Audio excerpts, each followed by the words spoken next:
이 지역을 조금만 더 줄여서 한번 표현을 해보자면요. 저 칼라로 표시되어 있는 지역들이 제가 좀 전에 말씀드린 지역들입니다. 동유럽이라고 말하는 지역들이고요. 여러분들이 익숙한 이태리 지도가 보이시죠? 이태리와 조 칼라 지역 사이의 해를 저희가 아드리아틱 시라고 얘기를 합니다. 예, 이 칼라가 있는 동유럽 지역을 조금만 확대를 한번 해볼까요? 확대를 하면 이렇게 나와 있죠. 체코부터 시작해서 루마니아까지. 죄송합니다만 책자에 조금 프린트가 잘못되어 있어서요. 헝가리가 중복 표기가 되어 있습니다. 무시해 주시면 감사하겠습니다. 이런 동유럽 지역들의 물류를 하기 위해서는 어떤 라우팅이 가장 효율적일지를 저희가 고민을 해보면요. 당연히 아드리아틱 시포트에 있는 어떤 항구를 이용을 해서 들어가는 게 가장 효율적일 수밖에 없습니다. 그 중에 아드리아틱 시포트 중에 하나죠. 이태리는 트리에스테입니다. MSC가 지분을 보유하고 있는 트리에스테 항이 있고요. 그리고 슬로베니아에 있는 저희가 잘 알고 있는 루카코퍼라는 코퍼 터미널입니다. 그리고 세 번째로는 크로아티아에 있는 아주 작은 항만이죠. AGCT라고 불리우는 리에카 항만이 있습니다. 이렇게 세 개의 터미널들은 저희가 일명 아드리아틱 시포트라고 부르게 되죠. 그런데 누가 봐도 저 지역들은 아드리아틱 시포트를 이용을 해서 들어가야 물류적으로 가장 효율적일 수밖에 없는 지역들입니다.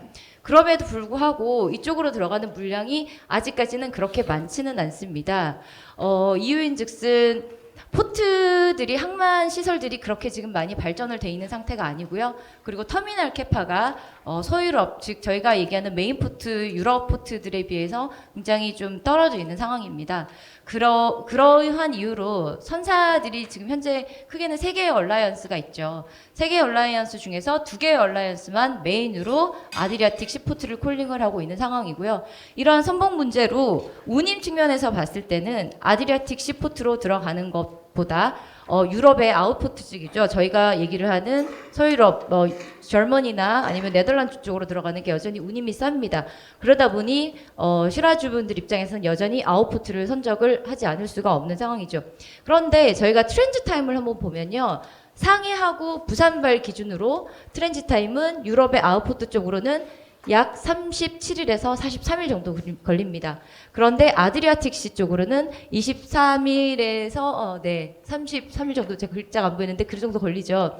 트랜지 타임 측면에서 약 열흘 정도 차이가 납니다. 그러면 누가 봐도 아드리아틱 시포트로 들어갈 수밖에 없는 상황임에도 불구하고 여전히 운임이나 선봉 문제로 인해서 저희는 아드리아틱 시포트를 이용을 많이 못하고 있는 상황이죠.